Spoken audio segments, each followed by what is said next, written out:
Vía Pública. 11 de la noche con 2 minutos, les damos la bienvenida a esta Vía Pública, jornada de día martes, crucial en la política chilena. Quedan solo 24 horas para que los partidos políticos que así lo deseen inscriban sus candidaturas a las primarias presidenciales. Y hoy hubo novedades porque hace pocos minutos nomás el Partido Socialista de Chile confirmó que va a respaldar finalmente la candidatura de Carolina Toá Morales de cara a las próximas primarias presidenciales. Finalmente, y tras una extensa reunión, el Comité Central acordó apoyar la candidatura de la ex vicepresidenta de la República, ex ministra del Interior, tras la renuncia de Paulina Bodanovich como carta presidencial. Así, los 4 conglomerados que conforman el socialismo democrático, el Partido Socialista, el Partido por la Democracia, el Partido Liberal y el Partido Radical, respaldarán a Carolina Toá como la candidata única de la coalición, que ahora enfrentará en primarias a Yanet Jara del Partido Comunista, Gonzalo Vinter del Frente Amplio y Jaime Mulet de la Federación Regionalista Verde. Todos los candidatos del oficialismo se inscribirán mañana de manera conjunta a las 10 en punto, ahí en las oficinas del CERVEL, en pleno centro de nuestra capital. La noticia ha estado, lo decíamos, en el centro de Santiago, ahí en la sede del Partido Socialista. Hubo incertidumbre ayer, también hoy, durante gran parte de la jornada, pero salió humo blanco. Finalmente el PS respalda a Carolina Toá. Vamos de inmediato con Joaquín San Martín, que está en ese lugar. ¿Qué tal, Joaquín? Buenas noches.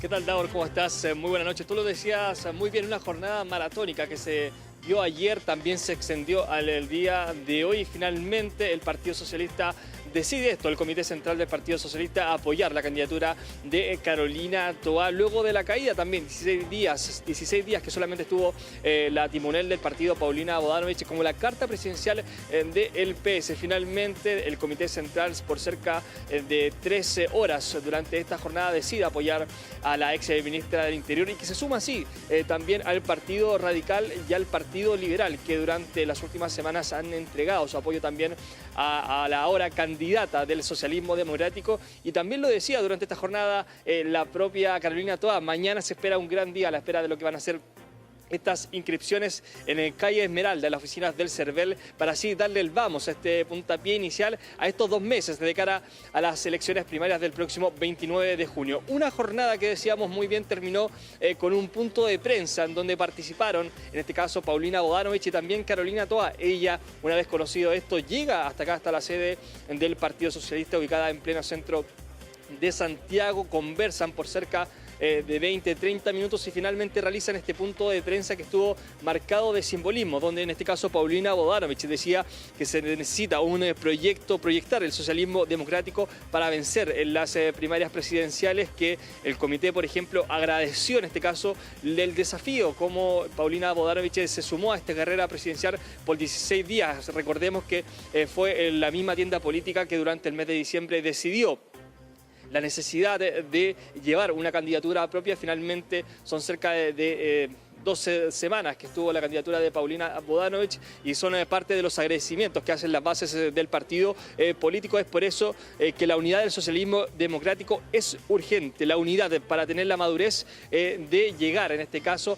hasta esta instancia del próximo 29 de junio. Habló Paulina Bodanovich, vamos a escuchar parte de esas declaraciones y después vamos a contar un poco de qué fue lo que comentó en este caso la ahora candidata del socialismo democrático, Carolina Toá. Hemos proclamado la candidatura de la compañera Carolina Toá como nuestra candidata a las primarias que vamos a inscribir mañana en la mañana, como ustedes saben. El Partido Socialista pone a su disposición su historia, su militancia y su capacidad territorial. A su vez, mandatamos a la mesa para efecto de que la visión política y el trabajo programático de nuestro partido sea incorporado a la candidatura de nuestra compañera Carolina Toá.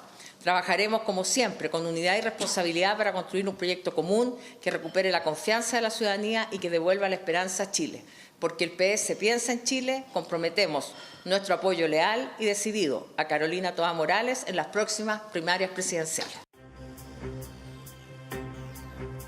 fueron parte de las declaraciones de la timonel del partido, donde la frase que más se escuchó, la palabra que más se escuchó fue la unidad, la necesidad de la unidad dentro del socialismo democrático, y también uno de los lineamientos que una vez termina bajando su candidatura Paulina Bodanovich hizo hincapié al Comité Central, la necesidad de unir fuerzas dentro del socialismo democrático que finalmente conlleva a lo que conocíamos hace algunos minutos, la proclamación, el apoyo del Partido Socialista a la candidatura de Carolina Toa, quien una vez terminadas las palabras de Paulina Bodanovich aseguró principalmente que está honrada, agradecida que el Partido Socialista se sume a su candidatura, realizó bastantes guiños también a la historia del Partido Socialista, y también que se siente muy acompañada por este respaldo, y que también mañana va a ser un gran día en esta inscripción de candidaturas, donde van a ir los 4 candidatos, en este caso del oficialismo, en este caso Carolina Toa, también Gonzalo Vinter por el Frente Amplio, en el caso del Partido Comunista Janet Jara, y también Jaime Mulet por los regionalistas verdes. Mañana, a la espera de lo que va a ser esta llegada hasta calle Esmeralda, hasta la oficina de CERVEL, es el gran día, decía Carolina Toa. Vamos a escuchar parte de esas declaraciones y seguimos avanzando a la espera de lo que va a ser mañana esta jornada. Más suerte para lo que viene y para aportar a que en esa primaria no solo disputemos, compitamos y ganemos, sino que nos fortalezcamos para hacer una mayoría, para tener una buena propuesta que llevarle a Chile, para demostrar que somos capaces de hacer unidad en la diversidad. Somos diversos, es cierto, pero no nos perdemos, aportamos algo mucho mayor. Y así nos vamos a parar ante Chile, y así le vamos a ofrecer un camino a Chile que no tenemos duda, tiene más luz, tiene más amor con este país y tiene mejores ideas de lo que pueden ofrecer nuestros adversarios. Muchas gracias, Paulina, muchas gracias, partido, y adelante, tenemos un gran día mañana y muchos meses que trabajar de aquí al final de este año. Ahí estaban entonces las palabras de Carolina Toa a la espera de esta jornada. Mañana 10 en punto van a estar ahí inscribiendo los 4 candidatos en la primaria presidencial. A la espera también, Daur, ojo, no olvidar qué pasa con la democracia cristiana. Partidos que muchos parlamentarios dicen que es necesario que se aúna fuerzas, en este caso con el socialismo democrático, que en este caso también declinen de la candidatura de Undurraga. Entonces vamos a ver también qué va a pasar ahí, si hay conversaciones de último minuto, pero lo que ahora está completamente confirmado es que los 4 candidatos mañana van a estar inscribiendo las primarias ahí en las oficinas del CERVEL. Se quedan 24 horas y en política todo puede pasar de aquí a mañana. Por supuesto, mañana aquí en Vía Pública vamos a estar monitoreando allí lo que pasa en el CERVEL hasta el último minuto. Gracias, Joaquín, por este reporte. Buenas noches. Buenas noches.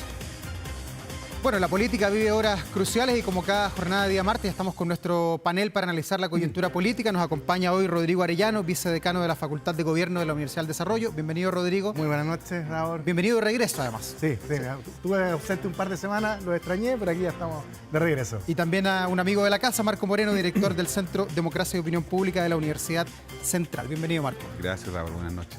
Bueno, ¿cómo aquilatamos esta noticia? ¿Cuánto fortalece la candidatura de Carolina Toa este apoyo del PS? Parto contigo, Rodrigo. Lo primero, al final del día duele o no, pero la realidad y los números se imponen. Si finalmente la decisión de Paulina Bodanovich de bajar su candidatura es producto probablemente de una cantidad de desaciertos, de una campaña que nunca logró sumar apoyo, tuvo un golpe muy duro el día sábado, uno de los partidos quizás importantes del bloque del socialismo democrático, como el Partido Radical, dio el apoyo a Carolina Toa. Las encuestas que conocimos el fin de semana, ninguna, la verdad que lograba repuntar la distancia con los otros candidatos, y al final del día yo creo que ella entendió que era mucho mejor de alguna otra forma bajar y dar opción a una candidata un poco más cercano que los otros, y por lo tanto sin duda tiende a fortalecer la candidatura candidatada. O sea, la imagen la vimos, ella de alguna otra manera, la dispersión de votos que pudo haber generado una candidata del socialismo en relación con lo otro, le complicaba, pese a que en la encuesta da una distancia razonable, pero a veces la cantidad de votantes, la dispersión puede influir en el resultado final. Y la bajada de la candidatura de Paulina Bodanovich, la bajada de la candidatura de Vlado Mirosevic, el apoyo del Partido Radical del día sábado, sin duda que fortalece la opción de Carolina Toa con bien en la primaria, y yo creo que de alguna otra forma abre expectativas de que el resultado hoy en día, o al menos el escenario electoral, es mucho mejor que lo que era el día viernes antes de estos cambios de dirección que vimos en los últimos los últimos días, en la última hora. Marco, ¿fue caprichoso de alguna manera el Partido Socialista con insistir en levantar una candidatura cuando ya antes de comenzar la mitad del partido prácticamente, muchos dirigentes muy connotados decían que había que apoyar directamente a Carolina Toá?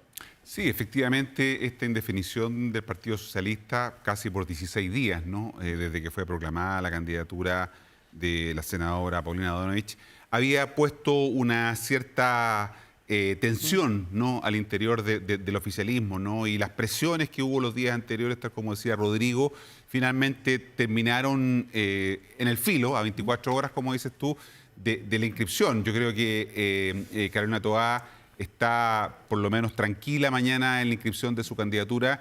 De todas maneras, el desafío que tiene ella no es solo ganar la primaria, sino que ganarla por una diferencia bien significativa. O sea, aquí se juega bastante Carolina Toá, ¿no? Porque si bien es cierto es la favorita, porque si uno suma linealmente la votación, ¿no es cierto?, que obtuvieron estos partidos en la última elección de concejales, ¿no?, suman más o menos 1 millón de votos.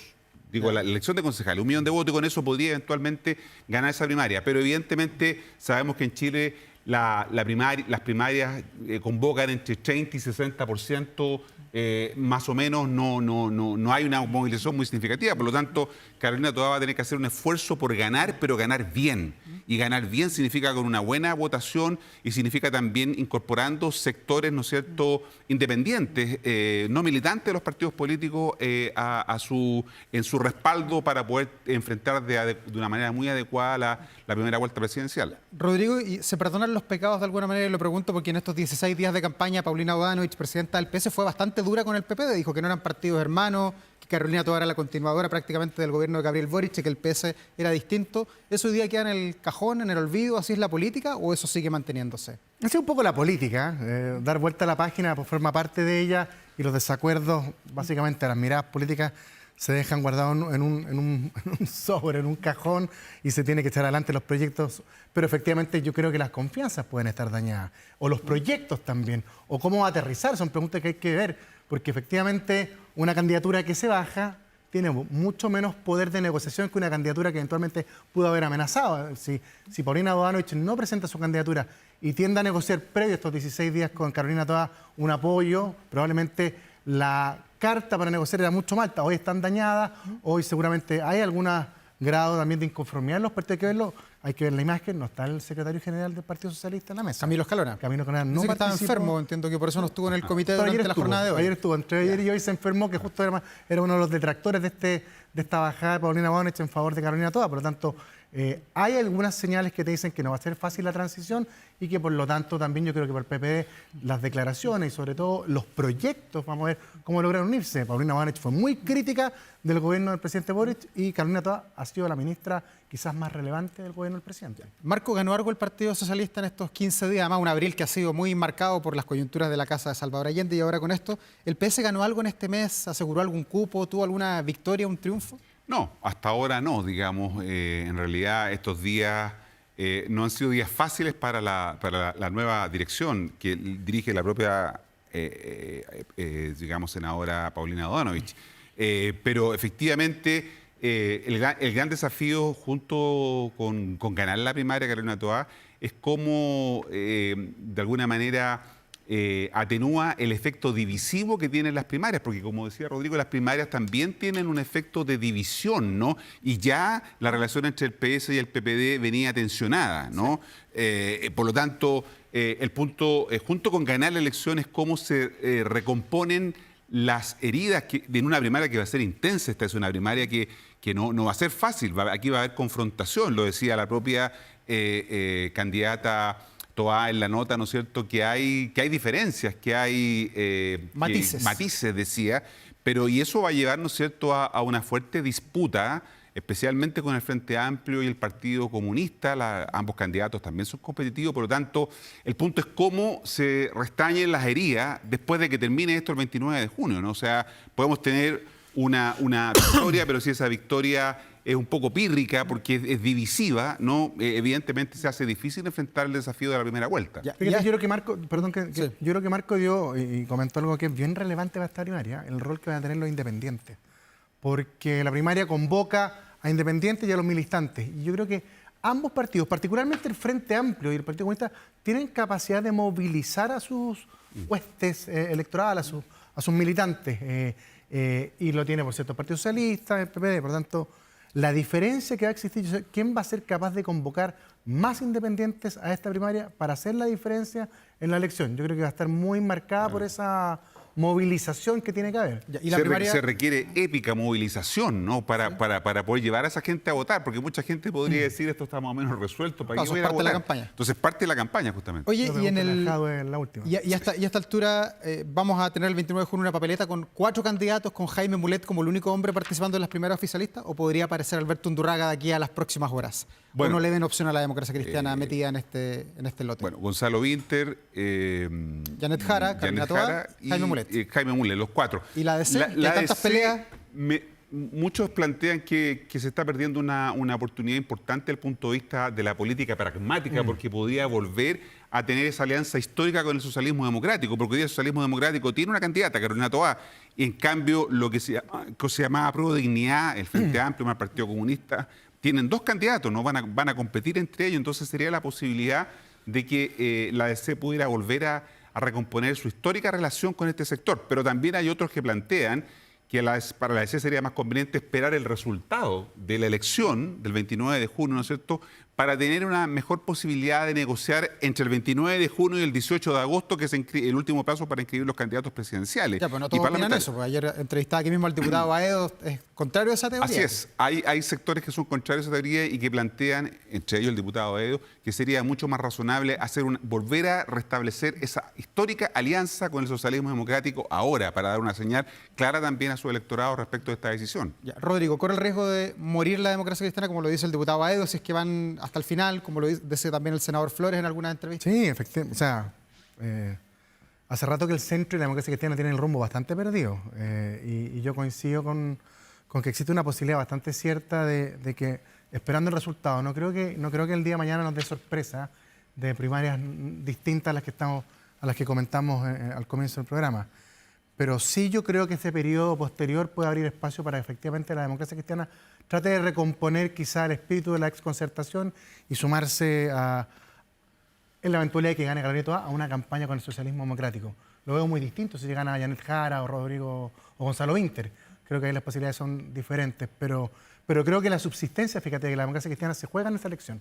Y eso va a estar de la lógica también de la posibilidad de poder llegar a acuerdos, de pactos, de asegurar cupos, y eso sea efectivamente antes de la inscripción definitiva. Ya. Vamos a tener una sola primaria el 29 de junio, quedan un par de horas para la inscripción ahí en el CERVEL en la calle Esmeralda, pero ¿puede aparecer alguna lista aparte, una de Kast con Kaiser, por ejemplo? Bueno, no?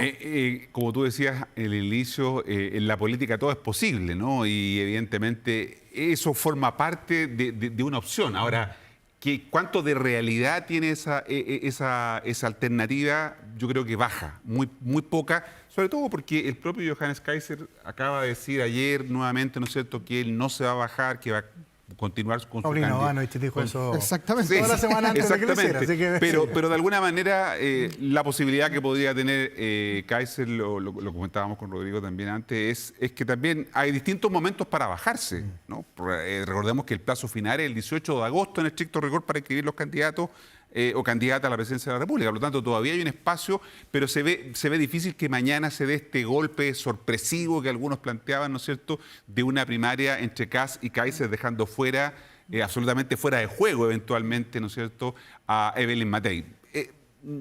¿Es posible? Sí. ¿Es real? ¿Tiene viabilidad? Yo lo veo difícil. No sé, sí. ¿qué dices tú, Rodrigo? Sería una maniobra que sorprendería a todo el mundo. Yo lo veo muy difícil de hacerlo porque las señales indican que cada uno está en un proyecto diferente. Sus apuestas creo que están más centradas en lo que en el Congreso, y en eso mantener las candidaturas hasta el final sin duda va a ser una herramienta para poder negociar el acuerdo político que ellas dejaron. Ellos van a tener probablemente un pacto electoral y van a presentar en conjunto candidatos al Congreso, y creo que en el fondo el riesgo que corre José Antonio Kast de perder una primaria frente a Johannes Kaiser para el proyecto del Partido Republicano, creo que es muy brutal.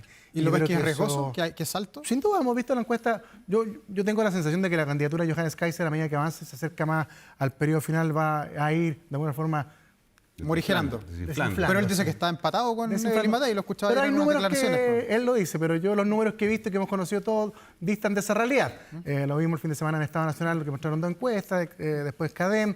a medida que avanza y se conocen las ideas, tampoco hay personas detrás de la campaña de Kaiser, se ha ido desinflando, pero sin duda es una amenaza para la candidatura de Kast en la medida que se podría enfrentar a una primaria. Yo creo que para el proyecto de José Antonio Kast, particularmente para el proyecto del Partido Republicano, es un riesgo y no creo que estén dispuestos a correrlo en este momento de la política, así que veo distante también la posibilidad en este momento de una primaria entre ambos.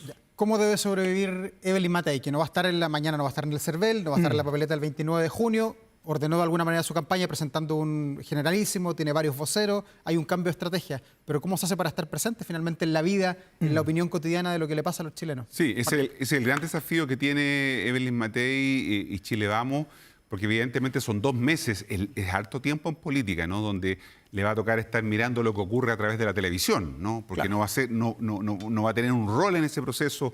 La noticia, como dices tú, la agenda, la conversación va a ser sobre la primaria del oficialismo y sobre los 4 candidatos que están compitiendo allí. Por lo tanto, lo que tendrá que hacer Evelyn Matei es poder armarse en términos de mejorar su narrativa, ¿no es cierto?, conformar equipo, mejorar la relación con los partidos de Chile Vamos, para poder llegar mucho más armada, ¿no es cierto?, a enfrentar la primera vuelta. Tiene un periodo importante. Yo creo que si ella entra en la lógica de estar haciendo contraposición a lo que se está discutiendo en la primaria del Frente, no le va a servir de mucho. La sobreexposición también es un problema para Matei, porque Matei viene siendo candidata ya hace casi un año. Más, 2 años. Más, desde que está en el municipio de Providencia. Exactamente, entonces la sobreexposición también te juega en contra, ¿no? Y hasta ahora ella tenía una alta exposición, ¿no? Por eso lo mismo está en el primer lugar de la encuesta, pero evidentemente yo creo que tiene que enfocarse en estas otras 3 cuestiones que son clave en su campaña y que son débiles. Yo creo que la construcción de relato, el armado de los equipos y la tensión que tiene con los partidos Chile Vamos son cuestiones que ella tiene que trabajar muy bien estos próximos 2 meses. ¿Coincide, Rodrigo? ¿Debería aunar más voluntades, traer más gente a la campaña, decir quizás quién va a ser su brazo derecho eventualmente si llega a la moneda? Ya sumó a harta gente. O sea, tuvo una semana que fue no muy positiva. Con el golpe de Estado, con las cámaras del Estadio Nacional, con algunos puntos de prensa. Yo justo me perdí esa semana, la observé. Muy convulsionada. Pero uno las semanas que no son quizás más favorables, o te hunden, te desfondas, o las tomas como una oportunidad para enmendar el rumbo. Y tengo la impresión de que aquí sí se logró enmendar el rumbo, sin esperar, porque habían algunos que anticipaban que era necesario una primaria. Ya tiene un generalísimo campaña, una persona que tiene un perfil muy interesante, que fue presidente de la Cámara de Diputados, que logró consenso en un momento en que el país requería consenso. Logra también un comité más senior, que yo creo que es muy importante para la toma de decisiones, y entregó un equipo de voceros gigantesco. Hoy teníamos una discusión con Marcos si era bueno o malo. A mí me gusta la idea de tener equipo. Creo que eso marca diferencia, particularmente con los otros candidatos que amenazan su candidatura, como es Kaiser particularmente y Kast. Aquí hay equipo, hay liderazgo, hay convocatoria y hay más personas que están dispuestas a asumir la defensa, y creo que eso puede marcar diferencia. Ahora, ¿qué hará estos 2 meses? Yo pienso que igual, Marco, hay que buscar mecanismos, pero no involucrarse en la primaria contraria. Eso van a ser un tema distinto, van a seguramente analizar y recriminarse culpas sobre la gestión de estos 3 años del gobierno Boric y proyectar en base a los errores cometidos quizás el proyecto futuro. Pero hoy hay distintos mecanismos para tratar de también estar en la palestra. Yo imagino que podría incluso hasta competir por YouTube, con redes sociales a la hora de la franja. Creo que se perdió una oportunidad para la candidatura de Matei, sobre todo para la idea de la centro-derecha no estar. Pero no lo dramatizo porque hoy en día las campañas, los tiempos dan la posibilidad de como digo, de corregir esa ausencia, sobre todo cuando ya parte la recta final que va a ser a partir de agosto. Quiero preguntarles por otro tema, por algo que se difundió acá en TVN la semana pasada, que es el famoso pinchazo al teléfono de Miguel Crispi, a la sazón asesor importante, el brazo derecho del presidente Boric en el Palacio de la Moneda, donde está esta escucha con su mamá, donde de alguna manera hay una conversación bastante coloquial en torno a Isabel Allende y todo el lío de la casa.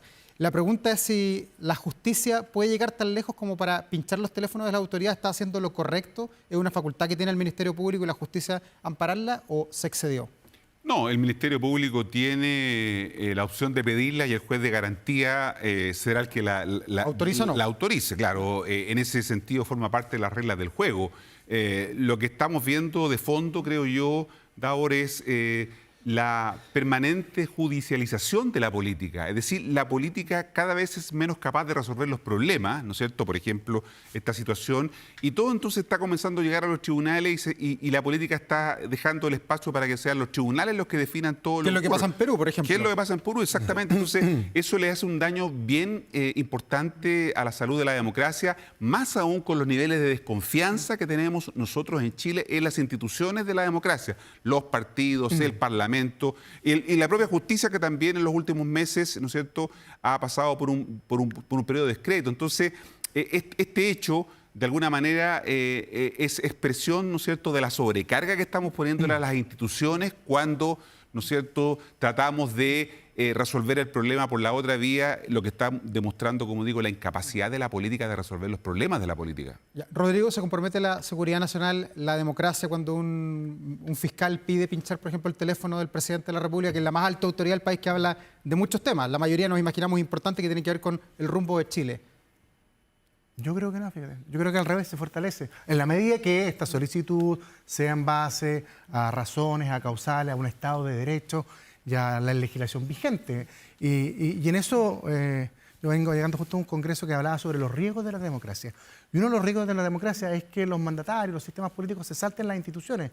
Y aquí lo que estamos viendo, y la gracia de la democracia, es que las instituciones, siempre en el resguardo del Estado de Derecho, de la Constitución y los procedimientos establecidos, no debe distinguirse entre un ciudadano normal, entre Marco Moreno, Rodrigo Oriano o el presidente Gabriel Boric, en la medida que hayan fundamentos. Y por lo tanto, no creo que se ponga en riesgo, sino que se fortalece. Ahora, ¿tendrá que la Fiscalía responder si efectivamente estaban los argumentos para darlo? Al parecer no, porque el tribunal justamente operó y dijo que no estaban las razones para poder intervenir la llamada del presidente, como sí la estaban en el caso de Miguel Crispi, que él tendrá que dar también las explicaciones, la Fiscalía tendrá que justificar ante un tribunal, y además creo que Isabel Allende tendrá que justificar también, porque dista la versión de Crispi con la que ella nos dio a quien se le cree, lo que nadie sabe, en el Senado. Pero creo que cuando la justicia, las instituciones no distinguen entre los más poderosos y los más normales, al contrario, las democracias se fortalecen. Sí, ¿y qué viene ahora, Marco, en ese tema? ¿El agua va a llegar finalmente hasta el Palacio de la Moneda? ¿Va a entrar nuevamente a la oficina del presidente Gabriel Boric? Porque las versiones son contrapuestas. Lo que le dice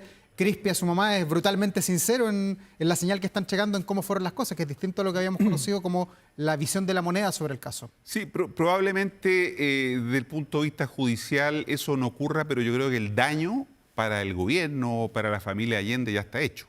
O sea, no hay vuelta atrás. No hay vuelta atrás y evidentemente este tema hace que el gobierno pierda el control de la agenda nuevamente, ¿no es cierto? El tema se vuelve a instalar, la crisis no termina de cerrarse y por lo tanto son puros costos, ¿no?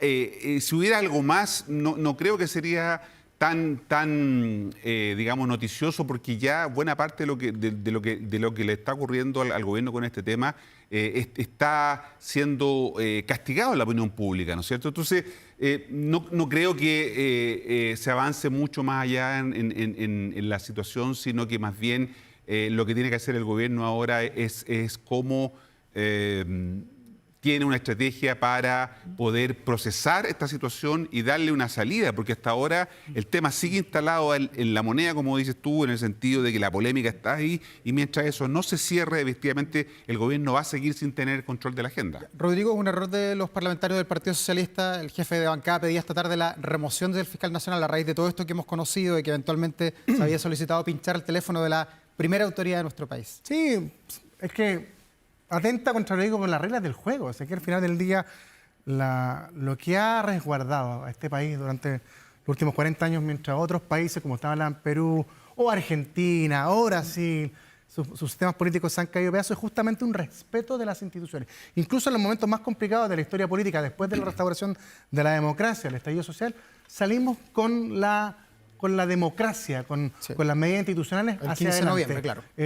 Y aquí, lamentablemente, a la fecha hemos visto que al final del día ha habido una especie de doble estándar, que es lo que muestra el Partido Socialista en este tipo de instancias. Cuando al presidente Piñera lo investigaron por Dominga, no pidieron la salida del fiscal nacional.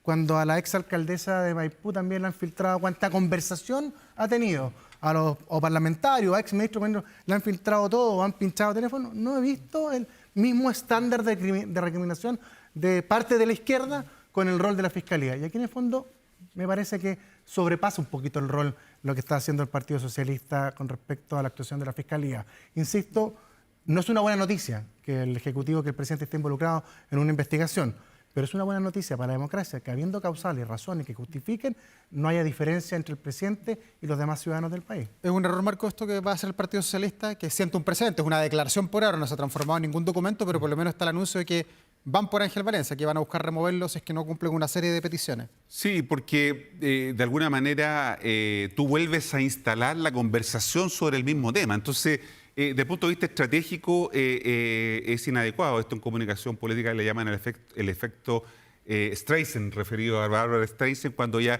se opuso a que se difundieran una fotografía, ¿no es cierto? Y como ella planteó eso, más se difundieron las fotografías. Es lo mismo que pasa acá. O sea, con esta acción de los parlamentarios, si es que la llevan adelante, ¿no es cierto?, lo único que van a hacer es volver a poner en el ojo, ¿no es cierto?, de la conversación esta situación afectando, insisto, la marcha del gobierno. Bueno, vamos a ver qué pasa en las próximas horas con ese tema, pero quería volver a las campañas presidenciales o precandidaturas que conversábamos al principio de la conversación, porque se me quedaba preguntarles por la nueva candidata que conocimos el día de hoy, y no solamente Carolina Toá, respaldada por el Partido Socialista, sino que también Francesca Muñoz, diputada del Partido Social Cristiano. ¿Tendrá incidencia finalmente en la campaña? ¿Es una nueva derecha que se abre? Hay muchas derechas que se dice se han configurado en el país. ¿Tiene alguna opción? ¿Va a ser relevante en la campaña? Yo creo que no. O sea, la opción... ¿No mataste de entrada, es que las opciones en Chile se han ido decantando, ¿no? Y la disputa va a estar centrada en lo que hoy día conocemos. Siempre en Chile han habido candidatos que forman parte de esa marginalidad, ¿no es cierto? Que logran, incluso los que puedan llegar con las firmas, Harold May Nichols u otros que están juntando patrocinio, que dicen que también Marco Enrico Minami, claro. Entonces, pero finalmente lo que llaman el voto útil, es decir, la gente finalmente usa su voto para votar por aquellos 2 o 3 que son los que tienen más posibilidades, ¿no? O sea, probablemente haya un intento de capturar el voto evangélico. Yo tengo mis dudas porque el voto evangélico no vota así tan disciplinadamente como algunos piensan, y por lo tanto creo yo que esto es parte de lo que hemos visto en todas las elecciones con este tipo de candidaturas, ¿no? ¿Qué tan sólida esta candidatura? ¿Llega a noviembre? ¿Llega la papeleta final de la primera vuelta? Uy, qué difícil la apuesta. Pues al menos sabemos que ya tuvo un coletazo político, que es la salida del senador Edwards, el Rojo Edwards del partido. Pues en el fondo, él quería ser candidato para este partido y frente a la nominación de Francesca Muñoz, decidió renunciar a... Yo tengo la sensación de que da la impresión de que es una candidatura más instrumental, en el sentido de que este es un partido en formación, que tiene una votación no muy relevante, pero tiene votación, y que en base a acuerdo y un posible pacto electoral podría de alguna otra forma aumentar su participación tanto en la Cámara de Diputados como en el Senado. Entonces me da la sensación de que esta no va a llegar al 16 de noviembre, pero sí va a estar cerca negociando algún tipo de candidatura, sobre todo en el sur, en la zona de Concepción, donde tiene una fuerte masa electoral, que es un partido que viene de esa zona. Rodrigo, Marco, muchas gracias por estar acá. Se la jugaron los dos con que hay una sola primaria, sí, con 4 candidatos, así que mañana vamos a estar atentos a qué pasa. El riesgo de Kaiser de perder con, o sea, de Kast de perder con Kaiser es muy alto para jugársela en esta etapa. Marco Moreno, un gusto verte. Gracias. Rodrigo Arellano, gracias por estar aquí. Les vaya muy bien. Conversando, como siempre, aquí en Vía Pública, porque fíjense que Amnistía Internacional ha entregado su informe anual sobre el estado de los derechos humanos, no solamente en Chile, en todo el planeta, en los continentes, 150 países que están escrutados con los ojos de Amnistía Internacional. Queremos saber cómo está el informe, qué pasa en el planeta, cuál es la dirección que están tomando algunos países. Estamos acá en el estudio con Rodrigo Bustos, el director de Amnistía Internacional Chile. Bienvenido, Rodrigo. Hola, Davor. Muy buenas noches. Bueno, muchas gracias por la invitación. Partamos analizando, a grosso modo, este informe, el mundo, qué dirección está tomando, sobre todo con la llegada de Donald Trump, que lo repiten en varias páginas ahí en el informe.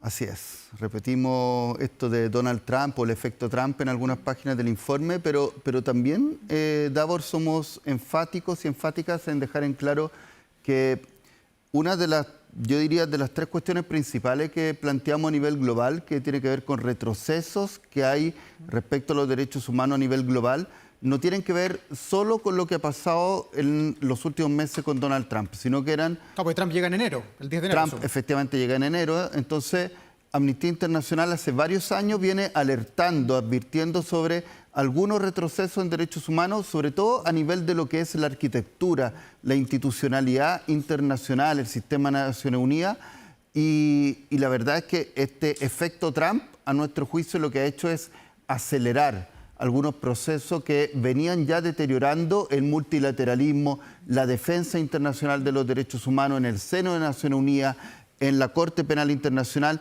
Lo que ha hecho este efecto Trump de los primeros 100 días de su mandato es intensificar prácticas que ya se venían generando en los años anteriores. Ya, pero de alguna manera el informe del 2025 de Amnistía Internacional sigue la misma trayectoria que el del 2024 y del 2023, ¿o se ve alguna diferencia? El levantar estas banderitas a nivel mundial, porque este informe sale en 150 países, ¿cambia el rumbo que tienen los países o no?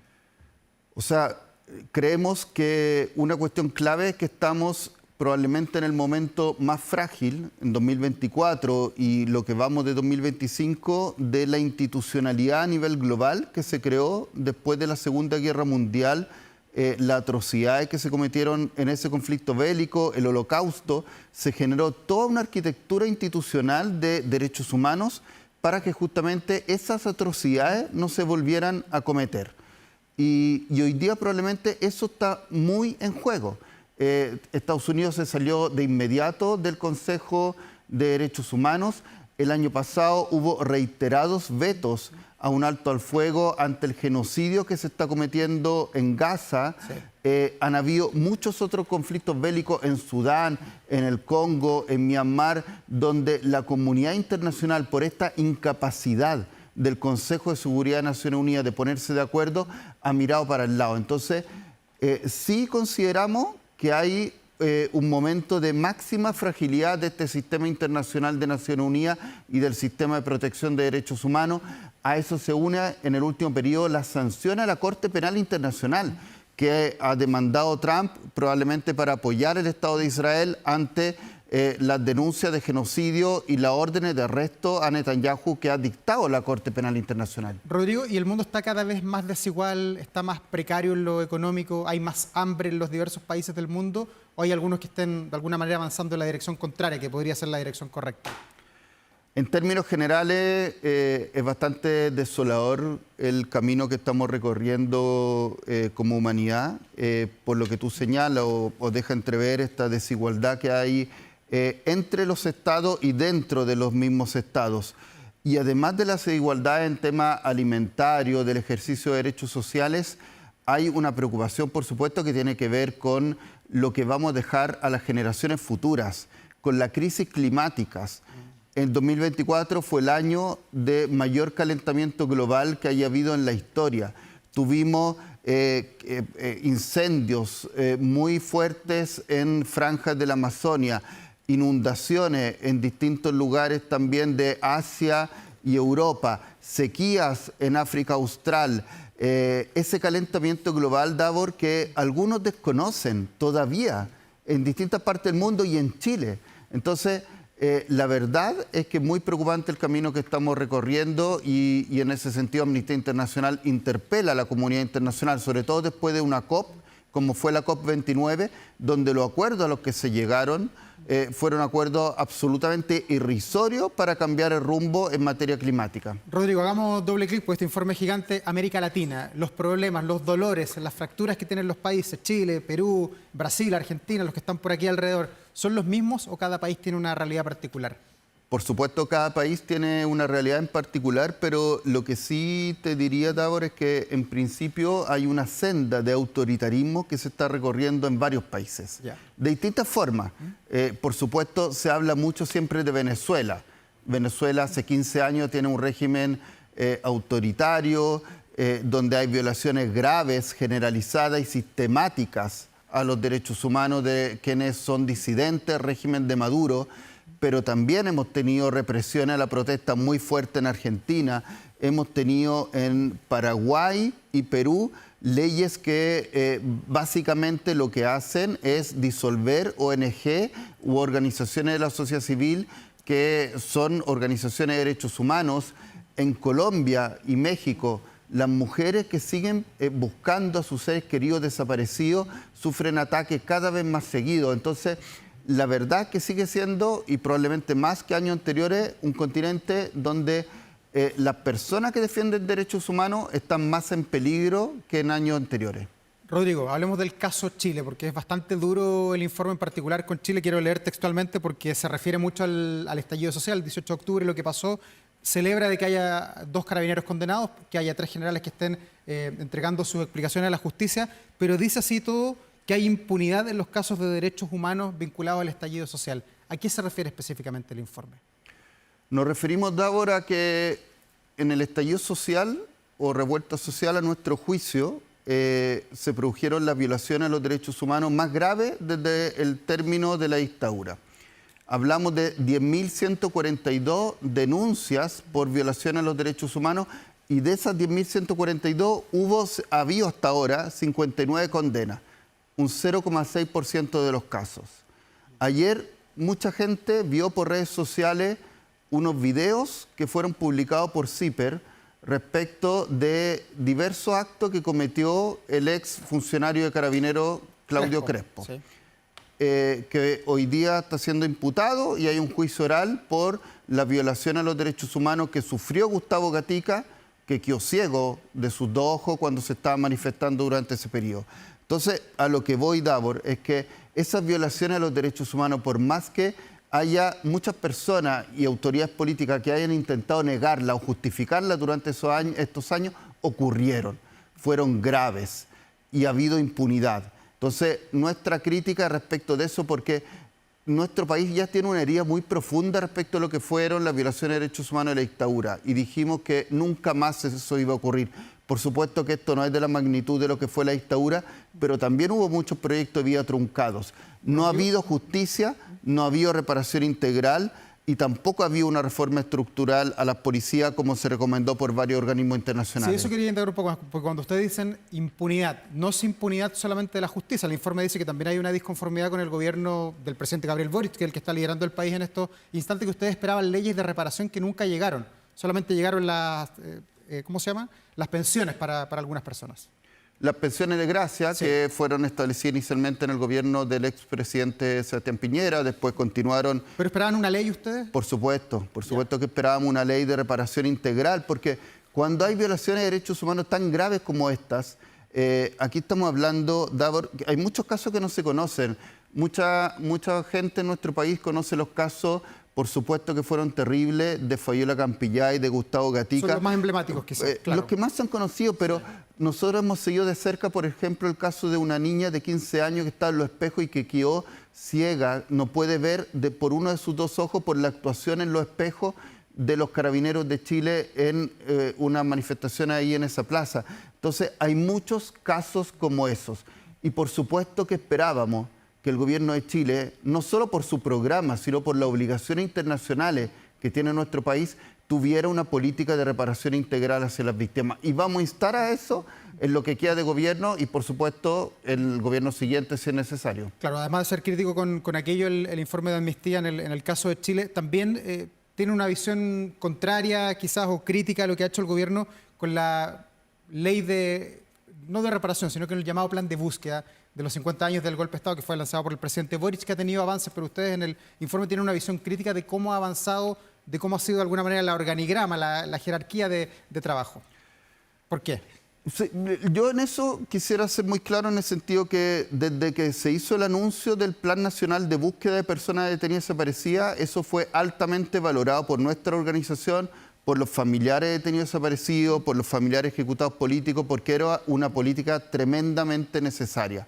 Saber lo que ocurrió con las personas detenidas desaparecidas en Chile es indispensable, no solo para el pasado, sino para el presente y el futuro de este país. Son más de 1.160 casos. Así es, sí. Así es. Entonces, y la verdad, este plan de búsqueda quiero también reconocer que ha tenido avances importantes, porque se ha podido trabajar con los familiares de las víctimas en tener cifras oficiales en conjunto respecto de la cantidad de personas detenidas desaparecidas, se han entregado carpetas, se ha buscado esclarecer la trayectoria de lo que ocurrió con esas personas, ha habido diligencia también de búsqueda, pero lo que queremos, lo que planteamos al gobierno es que esta no sea solo una política del gobierno de turno. Por lo tanto, lo que esperamos es que hayan fórmulas jurídicas para que este Plan Nacional de Búsqueda sea un plan estable y que sea una política de Estado y no solo del gobierno de turno. Claro, y son críticos ahí de algunos problemas que hubo administrativos de alguna manera. Que esperamos que finalmente se aclaren en Contraloría y eso es lo que se está,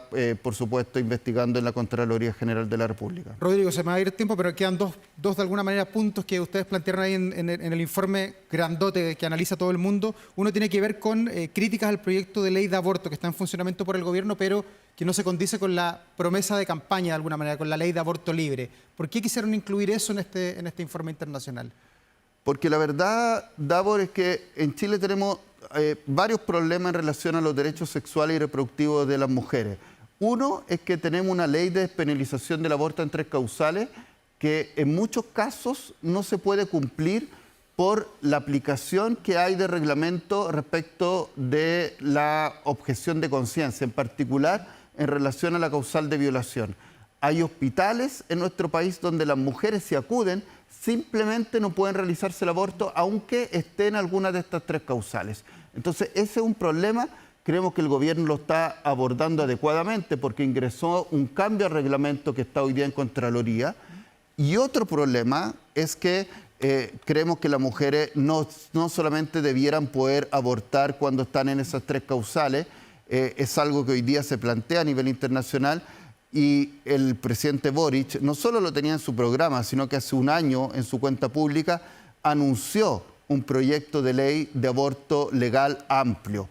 Y eso, la verdad, todavía no ocurre. Entonces esperamos que eso se haga a la brevedad, ojalá antes de la próxima cuenta pública, y que sea tramitado por el Congreso teniendo muy en cuenta los derechos sexuales y reproductivos de las mujeres. Rodrigo, la seguridad es el principal problema del país, lo muestran todas las encuestas, la gente está preocupada, hay una crisis de seguridad que vive el país, de hecho el gobierno la ha enfrentado con más de 60 leyes que han sido aprobadas, pero ustedes plantean dudas sobre uno de los planteamientos que hay en las leyes de seguridad y que tiene que ver con el reconocimiento facial, que para algunos es fundamental a la hora de prevenir el delito para detectar y pesquisar a las personas que eventualmente puedan cometer algún ilícito, pero el informe es crítico, dice que atenta de alguna manera contra la privacidad.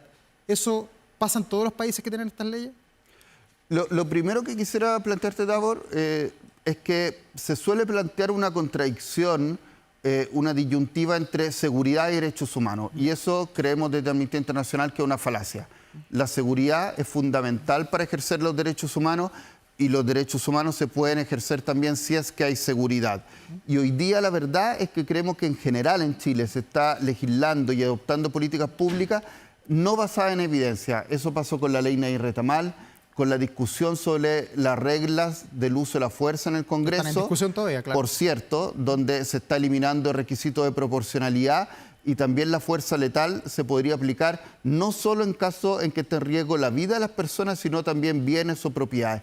Y respecto a lo que tú me preguntas, reconocimiento facial, la verdad es que lo que planteamos desde Amnistía Internacional no es que no existan este tipo de mecanismos. La tecnología, por supuesto, puede ser utilizada por los estados para brindar seguridad a las personas, pero tiene que ser utilizada con los controles, con los mecanismos adecuados de rendición de cuentas, y eso es lo que no se está contemplando en la legislación chilena actualmente.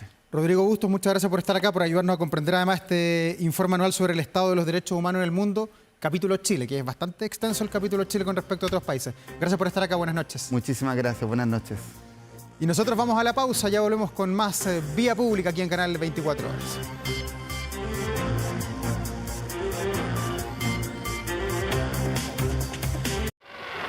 11 de la noche con 56 minutos, estamos de regreso en este Vía Pública, terminando ya esta jornada de día martes, crucial. Mañana hasta ahora, imagínense cómo vamos a estar mirando allí la puerta del CERVEL a ver si es que llega alguien de último minuto a inscribir primarias. A las 10 de la mañana va a estar el oficialismo, los 4 candidatos que van a participar en esta elección que, recuerde, es el 29 de junio, de ahí sale un candidato que va a llegar finalmente a la papeleta de noviembre y va a enfrentar a los otros que cumplan con los requisitos para ser candidatos a presidente de la República de Chile y asuma el gobierno del país el próximo 11 de marzo. Hay muchas noticias políticas dando vuelta, pero también hay más cosas que están pasando en nuestro país. Veamos, por ejemplo, que se publica hasta ahora en 24horas.cl los horarios de los supermercados el 30 de abril y el 1 de mayo. Entre tanta noticia nos habíamos olvidado de que tenemos un interferiado.